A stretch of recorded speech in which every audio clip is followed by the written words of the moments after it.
संजय कुमार है। मैं BA second year पढ़ता हूँ। मेरा सवाल है कि अल्लाह को साइंस के ज़रिए से साबित कीजिए कि वो एक है। भाई ने सवाल किया कि साइंस के जरिए साबित करो कि अल्लाह एक है। क्या आप खुदा में मानते? मैं तो मानता हूँ खुदा एक है, लेकिन मेरे पड़ोसी एक ब्राह्मण ने मुझे पूछा था ये। वो नहीं मानता है, वो खुदा में नहीं मानता है। वो क्या करता है मुझे मालूम नहीं, लेकिन मैं तो पत्थर पर विश्वास नहीं करता। माशाल्लाह, मैं एक ही खुदा पर विश्वास करता हूँ, बहुत और सही। पहले से ही मैं एक ही खुदा पर विश्वास करता हूँ। माशाल्लाह। भाई साहब का सवाल है कि वो एक खुदा पे विश्वास करते, पत्थर की पूजा नहीं करते, लेकिन उसका एक पड़ोसी है जो ब्राह्मण है, वो पूछा क्या साइंस के जरिए साबित कर सकते कि खुदा एक है।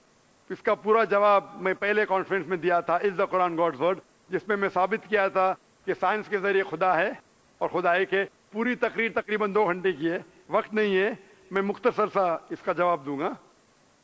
उसके लिए भी दूंगा जो खुदा में नहीं मानते, और उसके लिए भी जो अनेक खुदा में मानते। अगर कोई नास्तिक मुझसे पूछता है और कहता है कि खुदा नहीं है, सबसे पहले मैं उसे मुबारकबाद दूंगा। क्यों? क्योंकि आम इंसान अंधविश्वास कर रहे। उसके वालिद क्रिश्चियन है तो वो भी क्रिश्चियन है, वालिद हिंदू तो वो भी हिंदू, वालिद मुस्लिम तो वो भी मुस्लिम। ये नास्तिक सोच रहा है कि जो मेरे वालिद खुदा में मानते हैं, ऐसे गलत खुदा में मैं नहीं मानता हूं।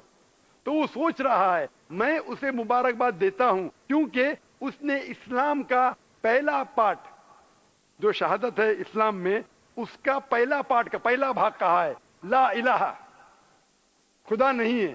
अभी मुझे साबित करना चाहिए इल्लल्लाह, सिर्फ अल्लाह, जो मैं इंशाल्लाह करूंगा, और उसके बाद मोहम्मद सल्लल्लाहु अलैहि वसल्लम। ये जो लोग नास्तिक होते हैं या जो साइंस में मानते हैं, जैसे आपके ब्राह्मण है, कुरान साइंस के ऊंचा है, लेकिन जब साइंस उनका मयार है तो मैं साइंस के जरिए साबित करूंगा इंशाल्लाह। जैसे मैंने पहले पूछा था, मैं इस साइंसदान से पूछूंगा कि कायनात कैसे वजूद में आए, तो वो कहेगा ये कायनात वजूद में आए जिसे कहते बिग बैंग। अपनी सारी कायनात एक गोला था, फिर एक धमाका हुआ, फिर गैलेक्सीज हुए, फिर स्टार्स हुए, चांद हुआ, सूरज हुआ, धरती हुई। मैं पूछूंगा कब पता चलते? और कुरान मजीद में ये भी लिखा है सूरह इखलास में, सूरा नंबर 112 आयत नंबर 1 में, कुल हुवल्लाहु अहद, कहो क्या अल्लाह एक है। तो कुरान मजीद जब साइंस से नहीं टकराता है, सब कुछ सही है, तो उसे ये भी मानना पड़ेगा कुल हुवल्लाहु अहद, खुदा एक है। अगर वो ब्राह्मण है तो मैं कहूंगा कि आपके छंदोग्य उपनिषद में लिखा है, chapter number 6 section number 2 shloka number 1 में लिखा है एकम एविदित्यम, खुदा एक है, दूसरा नहीं है। आपके श्वेताश्वतर उपनिषद में लिखा है चैप्टर नंबर 6 श्लोका नंबर 9 में नाचस्य कसिज जनिता न चदीपा, उस ईश्वर के कोई वालिद नहीं, कोई वालदा नहीं, और कोई रब नहीं, वो सबसे ऊंचा है। यही पैगाम दिया गया श्वेताश्वतर उपनिषद में चैप्टर नंबर 4 वर्ष नंबर 19, और यजुर्वेद चैप्टर नंबर 32 वर्ष नंबर 3 में न तस्य प्रतिमा अस्ति, उस ईश्वर, उस खुदा की कोई प्रतिमा नहीं, कोई पिक्चर नहीं, कोई अक्स नहीं, कोई पेंटिंग नहीं, कोई पोर्ट्रेट नहीं, कोई मूर्ति नहीं, कोई स्टैच्यू नहीं, कोई स्कल्पचर नहीं।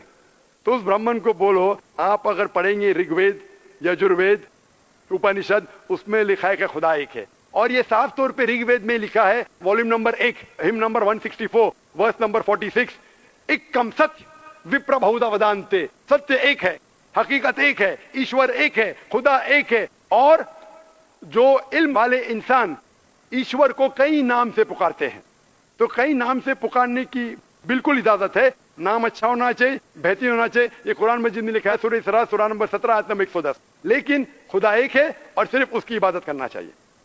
मैं आपसे पूछना चाहता हूँ, आप मानते हैं खुदा में? मानता हूँ। आप मानते हैं बुत परस्ती गलत है? गलत है। आप मानते हैं कि मोहम्मद सल्लल्लाहु अलैहि वसल्लम आखिरी पैगंबर है? हाँ। आप मानते हैं? मानते हैं। तो उसका मतलब आप मुस्लिम है? मैं तो इस्लाम कबूल करने आया हूँ। ओ माशाल्लाह।